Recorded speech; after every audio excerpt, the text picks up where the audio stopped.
मित्रांनो, माझा एक अनुभव मी तुम्हाला शेअर करणार आहे. मी एक डिग्रीच्या 3ऱ्या वर्षाला होतो. त्यावेळेस एक अनुभव आहे, त्याच्यातून मला खूप काही शिकायला मिळालं. मला एका सरांच्या घरी जायचं होतं. तर संभाजीनगरमध्येच, छत्रपती संभाजीनगरमध्येच तुम्हाला N1 हा भाग आहे. त्या भागामध्ये त्यांचं घर होतं. तर मला तिथं जायचं होतं. तर मी त्यांना फोन लावला आणि फोन लावल्याच्या नंतर त्या ठिकाणी मी पत्ता विचारत होतो. ठीक आहे, की सर नेमकं कुठे यायचं.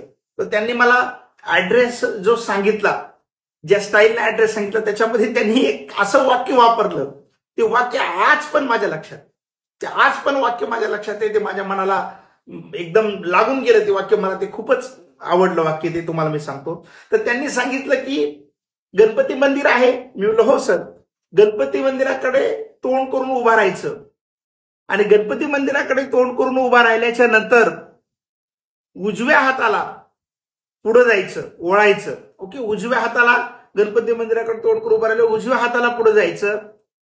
पुढे गेल्याच्या नंतर तू वळायचं नाही, रस्ता आपोआप वळतो, तू फक्त चालत जायचं आणि शेवटी माझ्या घरापर्यंत पोहोचशील.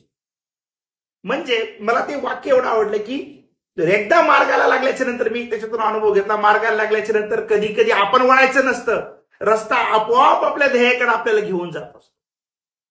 धन्यवाद.